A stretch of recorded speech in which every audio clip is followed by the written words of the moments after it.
ఎలక్షన్లో ఓడిపోగానే రోజా బాగా డిసప్పాయింట్ అయ్యారు. ఆంధ్రప్రదేశ్ నుండి వెళ్ళిపోయారు. ఇంకా మళ్ళీ ఈ రాష్ట్ర రాజకీయాల్లో ఉండరని బాగా సర్క్యులేట్ చేస్తున్నారు ఇప్పటికి కూడా. నేను నిజంగా ఓడిపోతే పారిపోవాలి అన్న మెంటాలిటీ ఉన్న అమ్మాయినైతే నగిరిలో నేను ఎందుకు ఇల్లు కట్టుకుంటా? నాకు తెలియని ఊర్లో నువ్వు అక్కడ నించో, నువ్వు అక్కడ సర్వీస్ చేయని జగన్ గారు నాకు ఒక కాన్స్టెన్సీ ఇచ్చినప్పుడు అది నా ఇల్లుగా నేను భావించాను. నేను వాళ్ళకి పని చేయాలి లైఫ్ లాంగ్ అని చెప్పి రెస్పాన్సిబుల్ గా ఫీల్ అయ్యాను కాబట్టి ఇల్లు కట్టుకున్నా. ఎంతమందికి కాన్స్టెన్సీలో ఇల్లు ఉన్నాయి చెప్పండి, టీడీపీ వాళ్ళకి కానీ జనసేన వాళ్ళకి కానీ. సో వీళ్ళు చెప్పినట్టు భయపడి పారిపోయే బ్లడ్ కాదు మంది. రెండోది, ఓడిపోతే పారిపోతానంటే నేను ఆల్రెడీ 2 సార్లు ఓడిపోయే గెలిచా. నేనే స్ట్రైట్ రాగానే గెలవలా. 2004లో ఓడిపోయా, 2009లో ఓడిపోయా.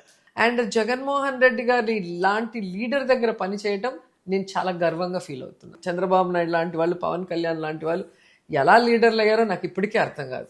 ఒక వాగ్దానం చేస్తే ఆ వాగ్దానం నెరవేర్చారు.